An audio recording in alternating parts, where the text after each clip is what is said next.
Hello everyone, today we're going to implement GRPO in JAX. Last video we went over DeepSeek math, which was the paper that introduced GRPO. So I highly recommend going back to that video if you haven't. And if you've worked with PPO before, GRPO is just an extension of it, and it should be pretty intuitive to understand how it works.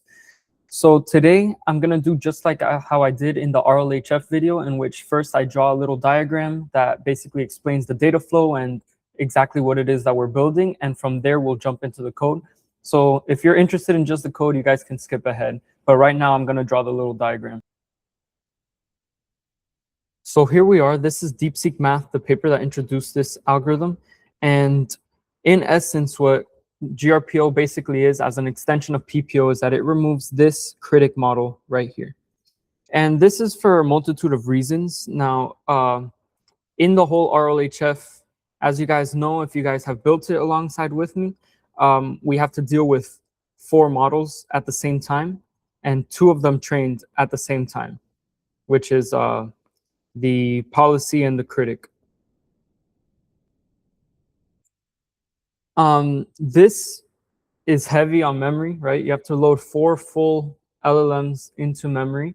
And not only that, but also like the optimizers for the value model and for the policy model also take up a bit of VRAM. So it is just very computationally heavy. And alongside that, there is always going to be an instability between training these 2 models at the same time. And so GRPO strives to kind of remove these bottlenecks, and it completely removes the value model. And what it does in replacement is that it forces the policy model to produce multiple outputs, as you can see here. And it uses the normalization of all of these outputs and the rewards to compute the advantages, which is basically the job of the critic, to compute the advantages, as you can see right here. As you can see right here, we do this by normalizing all of the rewards for all of the outputs. And so this diagram is what they present to us in the actual paper, but I'm going to kind of draw a little bit more detailed diagram and kind of just walk through how it is that we are going to build this. And it's going to make the actual coding bit and the intuition a lot simpler. And so I'll start right here. First thing I want to do is define the actual models that we're using.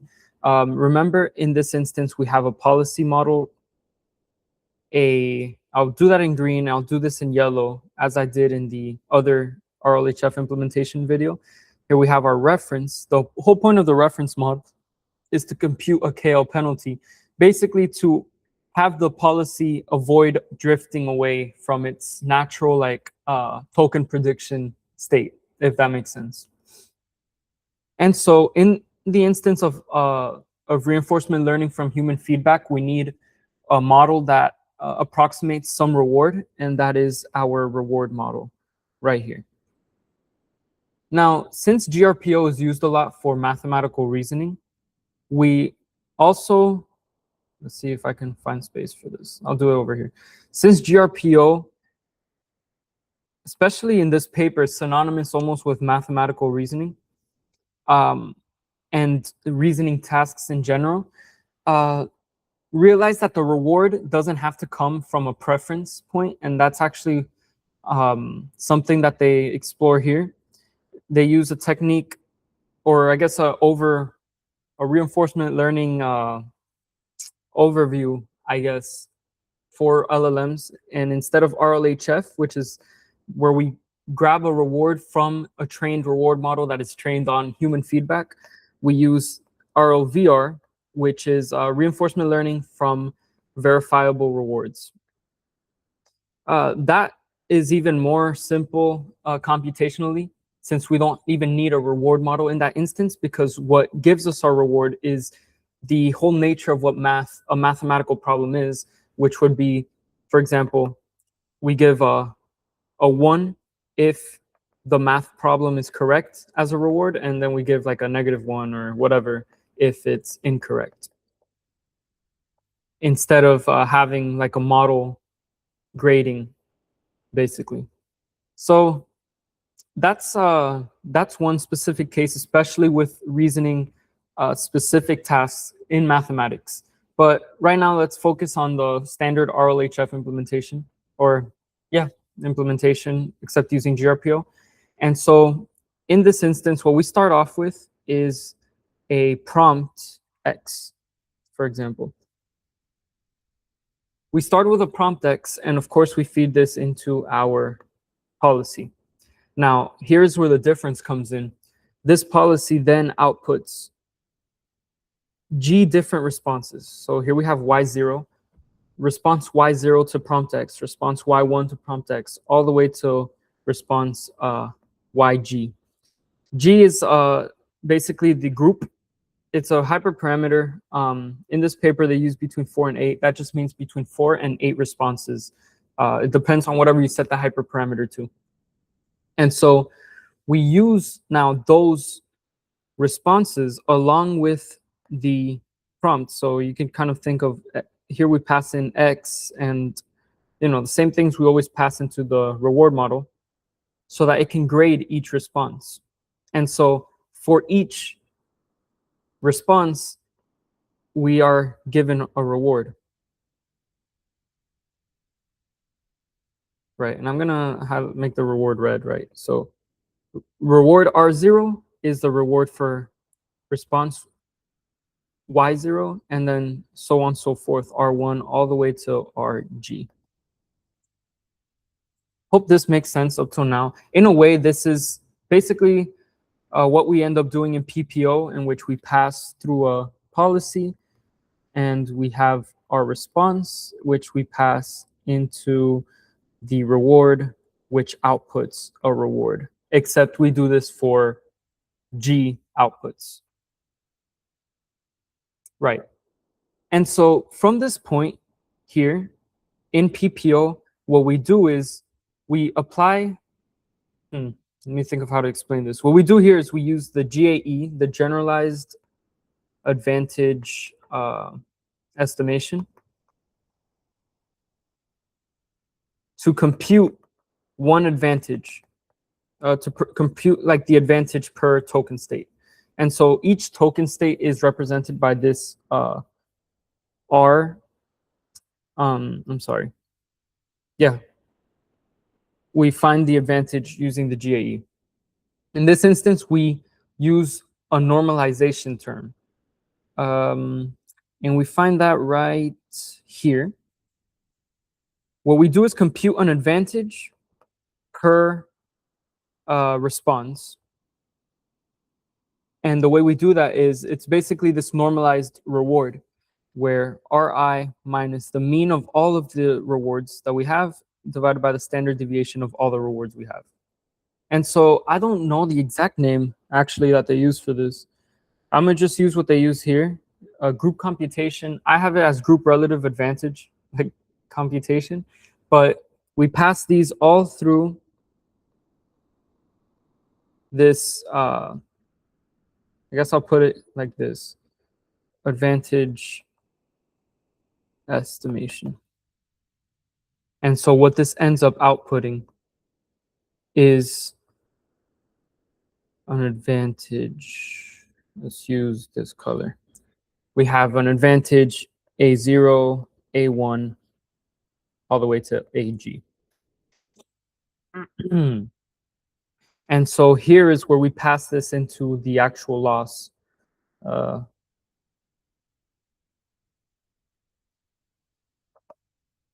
The GRPO loss, which I'll show right now, GRPO loss. We pass this in here, and that's how we obtain our loss. So this is basically the whole kind of rollout segment, right? In fact, I consider this pipeline a lot cleaner than the actual PPO pipeline. I mean, you can see it's kind of just straight down. And another thing that goes into the GRPO loss, which let's take a look at it. Here we have the advantages, right? We do this we divide everything by the amount of groups that we have, right? So here we basically have our advantages. You look at these bits right here. This is nothing but PPO. Hold on. This is PPO. This is just pure PPO in the loss. What's different in this, what differentiates this is these two aspects right here, where we basically find the average among all the groups of this loss. And here they kind of label it a little weird. They have output and question instead of like X and Y. But yeah, here you basically need the log probabilities. We know that. Let's talk about that later. First, I want to point out this and then this part. The KL penalty between the policy and the reference is done in the loss directly. Now, in PPO, this is done in this step right here. You see this step, we apply the KL to the reward. So we apply the penalty to the reward. No, in this case, we apply the KL penalty to the loss as a whole. And so for the penalty, we need the log probabilities of the policy and the log probabilities of the preference. And then you also see here that we need the old log probabilities to compute these ratios. So you can kind of imagine this as a little something that comes out of policy. This is the log probabilities, and then this also comes from the reference. Here we have the reference log probabilities for like the response, and then we have old probs log, and then the new or just the policy log probs. And yeah, and then that's basically how we calculate this GRPO loss. From there, what we do, notice that we're talking about old and new. What we do is there's this other hyperparameter called just mu. Mu, it's between 3 and 4, I think, because this is basically the representation of PPO epochs, if you guys remember this, which is basically the amount of times we update our model. And it's normally around 3 to 4 after this whole segment. So if you realize, the whole philosophy remains pretty similar, right? There is a rollout, and then there is mu updates, which if it was PPO, it would just be rollout to PPO epochs updates. So this is pretty much that. Let me think what more is important.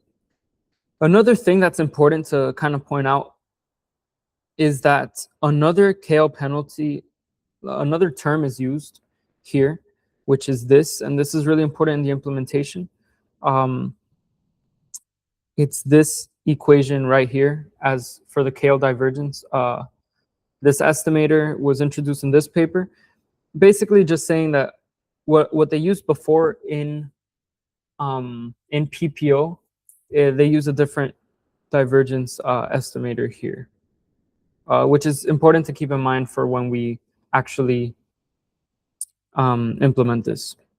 But yeah, I hope this helped create like an intuition on what it is we're building and the data flow. And this helps a lot knowing the inputs and the outputs for each step in this process. And now we're just going to jump into the code. Now that we have this clear picture, I'm going to make this into a cleaner system, and I'll show you guys now. Okay, guys, so now let's code this up. Before we start coding, I want to show the pipeline. Here's basically the pipeline in cuter colors and cleaner arrows and stuff. And we'll point to this a lot for when we're actually building this out. First thing I want to do is I want to kind of point out how this is basically an extension of PPO. So a lot of the things that we need, we already built, and especially the models that we'll be using, right? So we still need a policy, and I'm going to import this from the older implementations. So you guys should do the same, and I'll show you guys where to find that. So Same thing here, transformer.py, and we don't need a value.py, but in this case, we would need a reward.py. And so if you guys go to this repository, which is where I have everything that we've been working on throughout the series, and you go to the PPO segment, RLHF, here we have all of the models that we need. And so I'd say just copy the code for each model. So here we have our policy. We don't need that anymore. Our transformer itself is kind of a very base GPT-2, but good enough for what we want to build. So then here's the transformer.py, and I just copy it here, and then here we have the reward.py. Models and reward. Okay, perfect. So now we have basically the two models that we need. Remember, the reference doesn't need its own architecture since it is simply a copy of the SFT trained policy. So yeah, and it's instantiated, initialized from that point. So here, let's just make a grpo.py. This is where the main logic of our code will be at. And I want to start off with the actual loss. So here I have the paper right here, and then here we have the loss, right? And so for the loss, we just need to calculate PPO basically. And then we have to subtract this KL divergence, this newer KL divergence down here. And then, KL penalty. And then we kind of find the mean throughout all of the groups. So let's kind of think of that and take that into account for when we build this.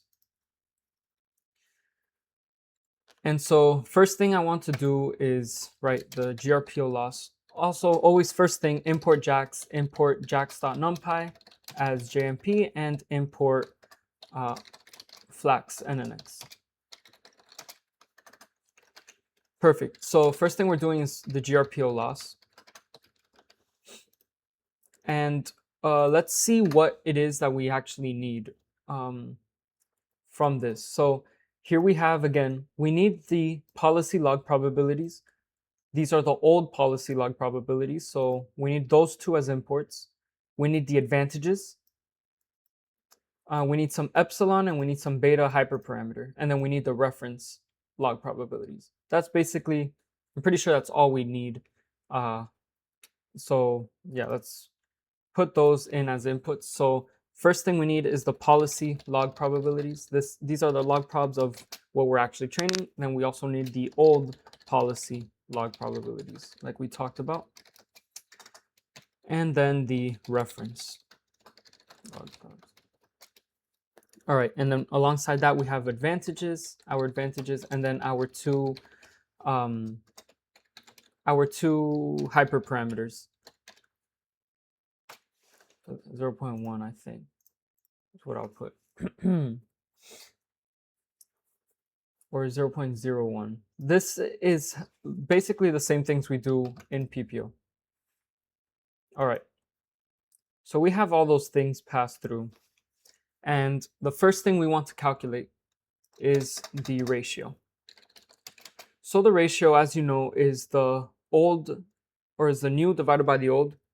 And that's simply to the exponent e to the log. Yeah, just makes the probability distribution go through. So then it's policy log probabilities minus the old ones. And I want to talk about what this shape is. Let's think about the shape of the tensors. Normally, this is gonna be really important in this implementation because we are introducing G groups. This is important to GRPOs. Okay, G groups. This is important to have to keep in mind. So this is a size batch G, and then the total, or sorry, the response length. So we have a response length per like a distribution of size response length per group, per batch. That's important to point out. And then the same thing here with the advantages. And here we actually, from INOPS, we import rearrange. Because here we want to rearrange our advantages. Now, our advantages come in size, batch, and group. But what we want to do is we want to basically extract the scalar value. So we would just want to turn this into BG and 1, have a scalar third dimension added. So that's our AT. And we have this ratio done. So now what we want to do is we want to calculate this part and then the clipped part as well. And then just find the minimum. That's basically our surrogate loss from PPO. So let's do that now. So first, let's have our clipped version. And that's the same thing as always, jmp.clip. And we have our ratio, but we have 1 minus epsilon and then 1 plus epsilon. That's basically the range for that. So then that makes our surrogate equal to the minimum, jmp.minimum, between ratio times AT and clipped times AT. Perfect. So let's look at the loss. Now we have this whole part done. Now we need to include this. So this is the GRPO KO penalty. And so let's take a look at what the KO penalty is. It is this ratio minus the logarithmic ratio minus 1. It's very simple to implement. We have, let's just name it KL. So first things first, we have this. And what is it? It is the reference divided by the policy. So it is the reference log probabilities divided by the policies minus the same thing basically, just without the exponent, minus the log probabilities. So then here we're just subtracting the log probabilities instead of just having them to the exponent as an exponent, and then here at the end we put minus 1.0. So that is our KL. And so to have our loss now, just this part without the averaged out part, right? We just kind of do surrogate minus, or we do the negative of the surrogate minus the beta times the KL. And so our loss is the surrogate minus the beta times the KL. And so, of course, we want the mean of it because this is of size, batch, and let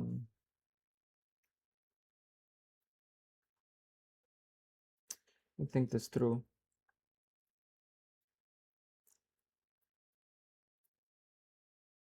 Yeah, so this is size, batch, G, like response length, whatever. What we want is a scalar value, right? So we just return loss.mean. There you go. Perfect. That's the loss. So then our training function, our train step, as we always have in JAX, will consist of the loss function in here and then, yeah, the train step. So basically, what do we pass in to our train step? Actually, first, let's think about the loss function. So what is the model that we're training, that we want the loss gradients to pass through? It's through the policy, and we want to return GRPO loss of the policy log probabilities, old policy log probabilities, just all of the same things that we have up here, right? Reference and the advantages. Now remember that we are training the policy at the same, we are training and updating the policy multiple times through our mu or PPO epoch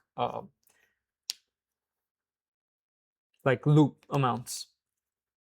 And another thing we have to take into account is that let's look at the policy, right? The policy, here's how we generate, but when we get the log probabilities, realize that we're outputting a batch and a sequence length. But remember that what we want is a batch and a group and a sequence length. So we need some function that deals with that, right? And so here we collect the log probabilities. And let's make a compute log probs function that will take different things, and we'll work on that now. So up here, let's do a compute log probs. And of course, this will be for the model. Now, the model that uses this will always be a policy.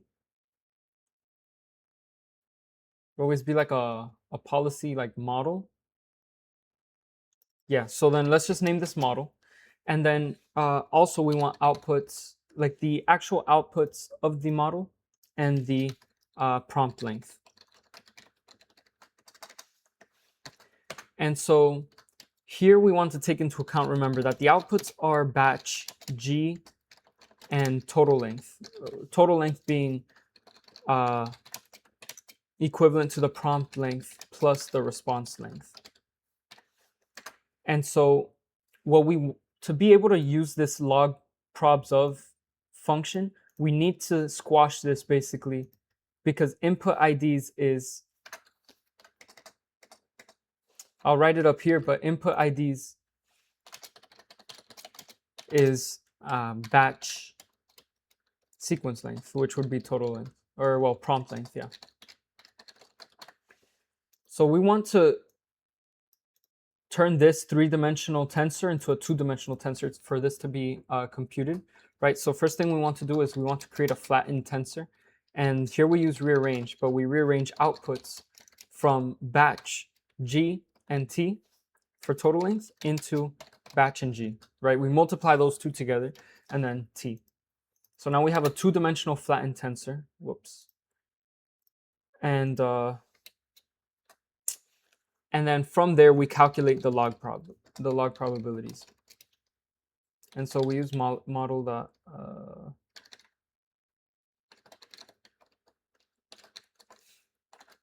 flattened. Perfect. And now what we want to do, right? This is of that B times G and T size. What we want to do is we want to rearrange that now. So now we rearrange back into the shape that we want it to be for PPO, or sorry, GRPO, which is BGT. And we have to specify that G is equal to some hyperparameter G, which we'll just name it up here. I'll put 8. And what we return is we want the log probabilities of not the whole thing, but we want them specifically for the responses. So we keep the first two axes the same, and then the last one, what we do is we want it from the prompt length, whatever prompt length is, we want it forward from that. This basically represents a return value of batch, group, and response length, which is what we end up having right here. And so perfect. We want our model. In this case, our model is the policy. We want our outputs. So that means we need outputs and we need prompt length. Perfect. And that's how we calculate our loss. So let's kind of just throw those models in here and those parameters in here. So we have our outputs, we have our old policy log probabilities, right? Because this is before any of the updates. We have our references, log probabilities, and then we have advantages and prompt length. So everything should be good here, probs.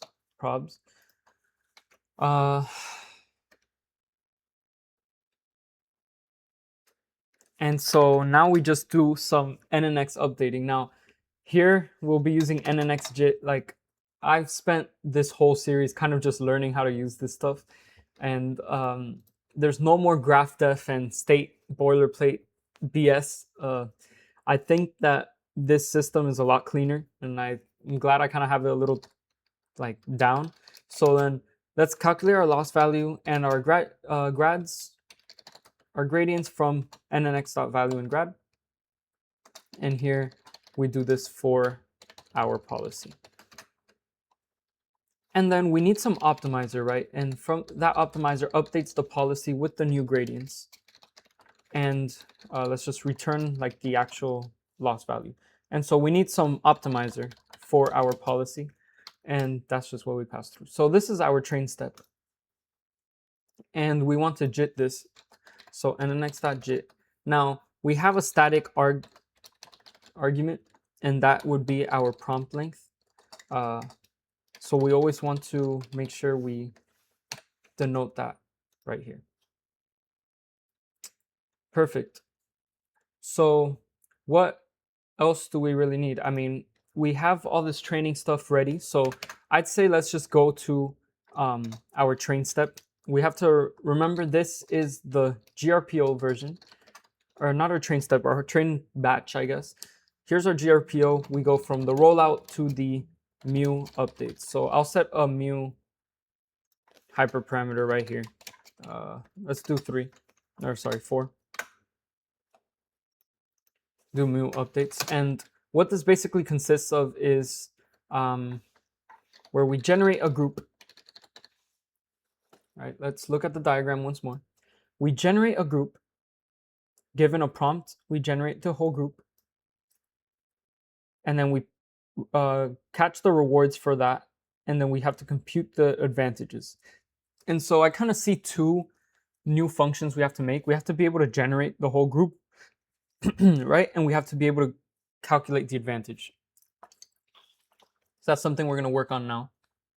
And yeah, that should be good. So let's get to that. Generate group. Then from the generate group, we want to reward, basically collect rewards for all the groups. And then we want to calculate the advantages. And then there we have all of the data that we need. And then there we do the loss, just the updates. And so I'd call this train batch.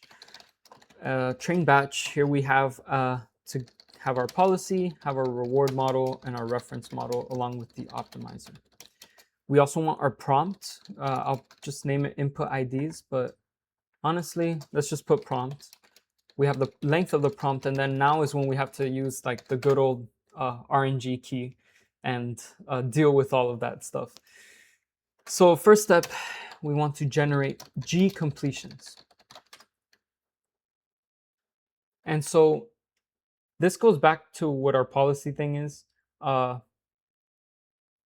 We have this generate function, and we should be able to make use of it, but we want to just do it for G completion. So I think we can make a generate group function, right? So in that case, all we have to do is pass in our model and the prompt, and then have all of that generated for us already. And so to do that, we do here policy input IDs. I'll just use prompt in place of input IDs, the prompt length, and then we need the RNG.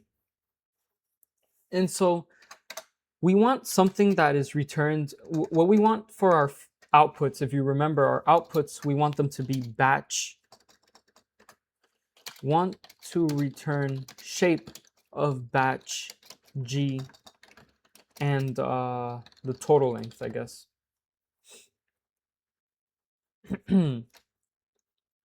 And so we have to be able to collect G steps. It doesn't have like a very familiar feel to it. To me, that explicitly calls out a JAX.lax.scan, where we scan some function. Let's just call it, we scan some function. Let's not worry about the name. Where we pass an RNG. And we do this from, we don't have like a explicit carry from the initial, but what we do this for is for G steps. And so we want this function to just to generate 1. So let's call this gen1. And here we just pass in an RNG. We don't even have a carry, right? because what we just want to do is we want to split whatever the RNG is, and then what we want as the output is we just want to use our generate function, pass in our prompt, and pass in our RNG as RNG gen. Probably doesn't even need this. And what we need here is to define our max new tokens. And this would just be a hyperparameter, I think. I'll just make this a hyperparameter. So for me, max new tokens, let's just keep it like low and simple. And let's keep it at 8. But normally it'd be a higher number, right? Like 256 or something. So max new tokens equals max new tokens. Output. That is our output. And then what we want to return here is RNG for the next step. And then we also want to return the output. And so what we collect out of this is the outputs. Now, I want you guys to keep one thing in mind. Since here we do one generation, this is of size batch and the total length. However, jax.lax.scan gets all of this and collects it into a group or into a list, and it basically creates a new tensor. So here we have a tensor of size G, batch, and total length, since we did this G times. And I misspelled that. Nice. Now, what we want to do with that is we want to rearrange it, like we have been doing this whole time, right? We use rearrange and we take our outputs and go from GBT to BGT. And now we have properly batch, G, and total length. And so another thing we want is just the responses. Here we do the same thing. We keep the first two axes static, and what we do is from this point forward is where we want to collect the response. And then this is like just what we return. Here we return outputs, and then here we return responses. And that's our generation. So we know we have two things. We have outputs and we have responses. And we get these from our generate group function that we just made. And let me just pass everything in here.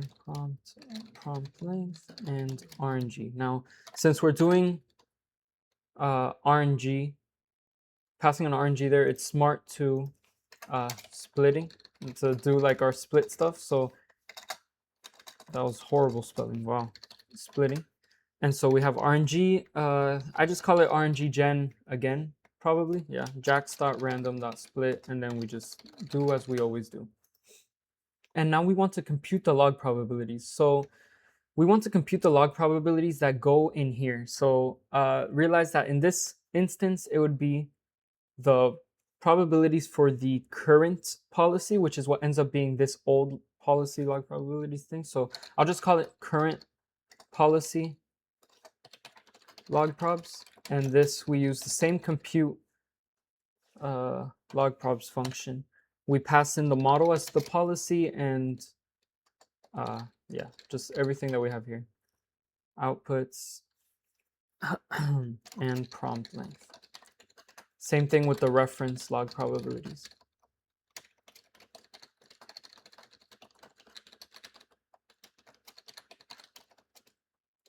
And the prompt length. Perfect. And what this ends up doing, this is this part right here, basically, where we're collecting this. This is just part of like the data collection. And we're sending this data onto the loss because it's all important information that we need to be able to make our updates. And so we just collect it there. And now we want to collect the rewards. This is this step right here. The rewards. And so let's look at our reward model. Our reward model takes in input IDs. You already know what input IDs is. It's batch and sequence length. And remember, this is like a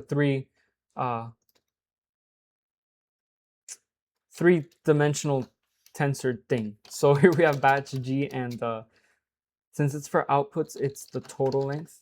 Same thing here. These two are this size.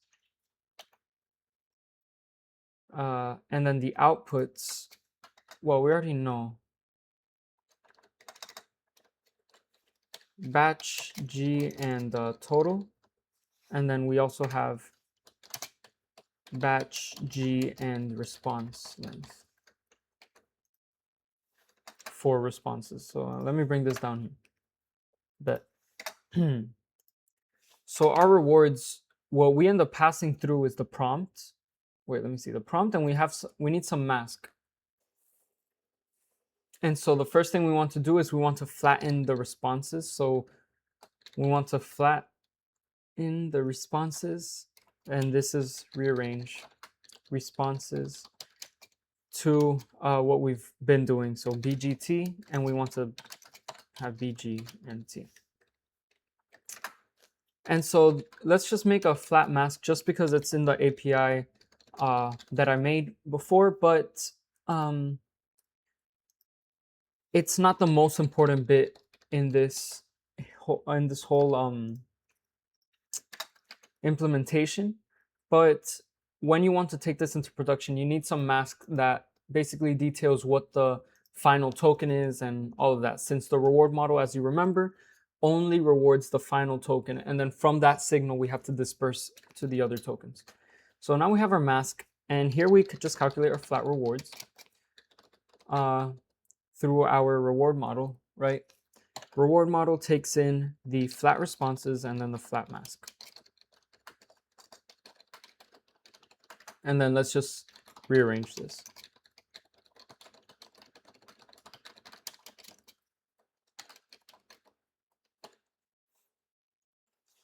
Remember, this outputs batch, but in this case, I'm tripping. Yeah.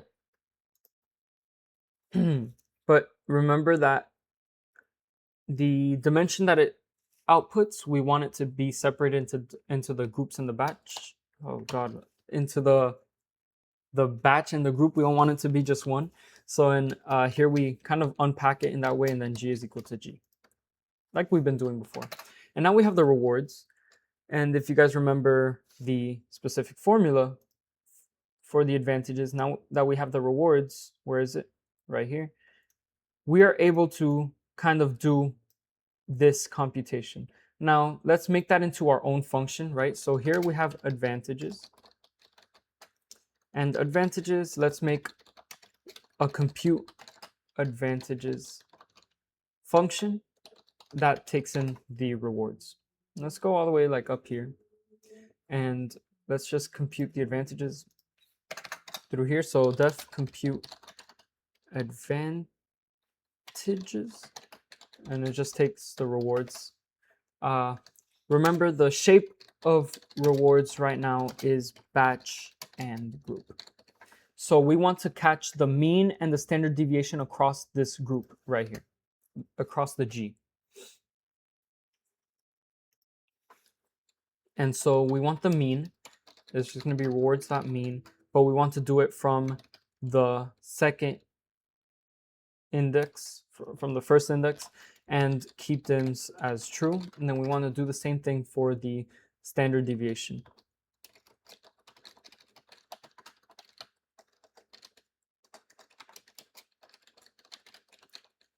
What changes here, let's just add this little value right here. This is just in case, so that we don't divide by 0 in any instance where that could be possible. And then what we just return is the rewards minus the mean divided by the standard deviation. And then this is of batch, this is of batch and G, what we return here. So now our advantages is batch and group. So we have group different advantages. And here is where we do our mu updates. And so here, let's just keep it simple. Let's have a losses list, and then in the range of the mu that we created, we want to perform a train step. And let's just pass in everything that we need to pass in through here. Optimizer, outputs, current log probs, current policy log probabilities, the reference. messages and the prompt length. This prompt length comes from here. And we just append that to losses. So now we have a mean loss amount there, and this is what we end up returning, the losses. And that's basically it. I mean, I consider this a lot simpler than PPO. Oh, Gen 1, can't forget, pass this function through here. Should be good. And yeah, I mean, from here, we just run it. So let's run it on dummy data right here.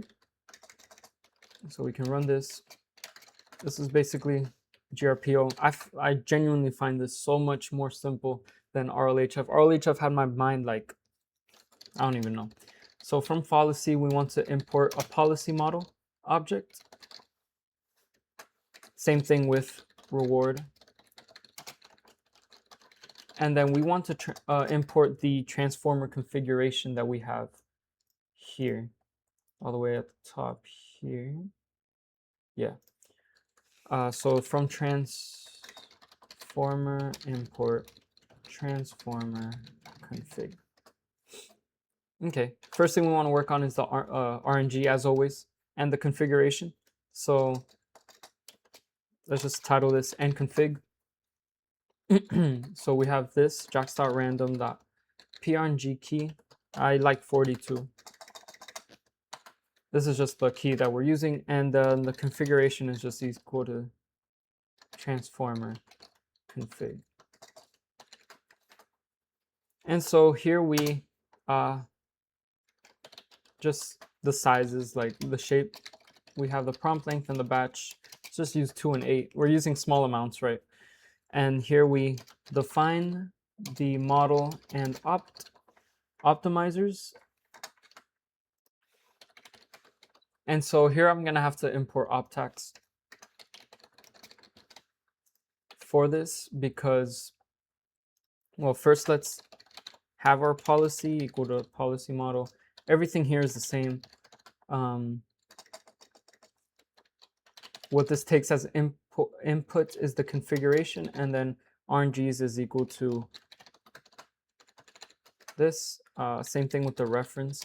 We're considering the reference from the same starting point, so we'll just use the same keys, and that's it. But remember, the reference isn't being trained, and then we have our reward model, which is here. Same thing, but we'll initialize it to 1. And so our optimizer as well. It will be an NNX.optimizer object focused on the policy. We're just going to use Atom and with respect to the parameters of this policy.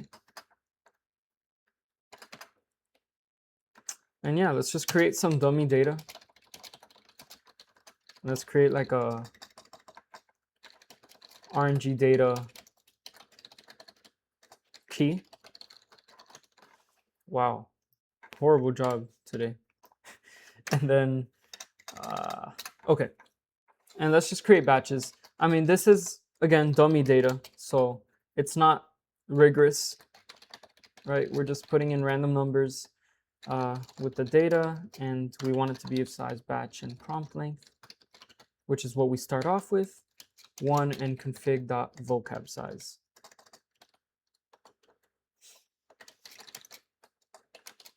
And we'll just do this 5 times. And so how this would work is that we have for I and the input IDs in each batch.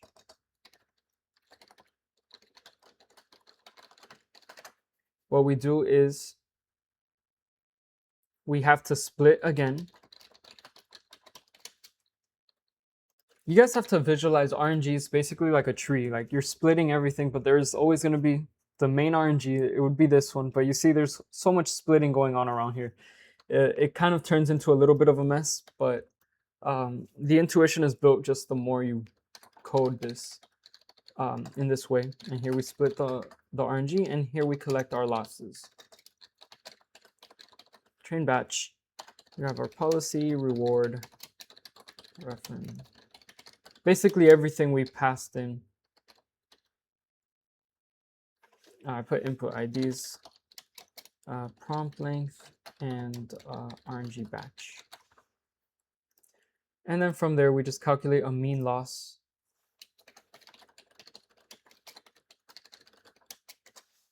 Divided by the length of the losses. And then here we just put for batch, whatever, I plus 1. The mean loss is equal to, yeah. And then when we're done, just GRPO done. GRPO done. This should be good. Now, I'm not one to be clean off bugs.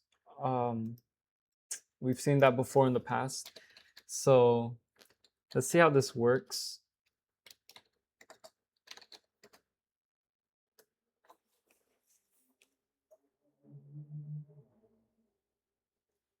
Ah, that was close. Arg names. Arg names right here is the actual keyword. No, this is going to be fun. Oh, okay, so these are from, yeah, this is from the older implementation since it was, yeah, since we just copied it straight from the implementation. Should be good.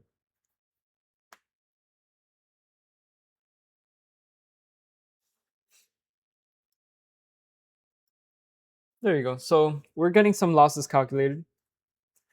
Why did I put GRPO loss? GRPO finished. And yeah, this is the JAX implementation of GRPO. I hope it was intuitive. The way I see it, it's very clean compared to RLHF, standard RLHF. And so, yeah, I mean, hope you guys found value in this project, and I hope you guys found value in this series. I'm going to stop the series here for now, explore other things, but every once in a while, I may update this series, add something new, but it won't be part of like the core outline of it. But I hope you guys learned in this post-training series and at least learned something, right? And very important, I hope you guys found value in the projects that we worked on and the implementations. And yeah, I'm really appreciative of everyone that watched all of this. So thank you guys for watching, and I'll see you guys in the next one. Bye.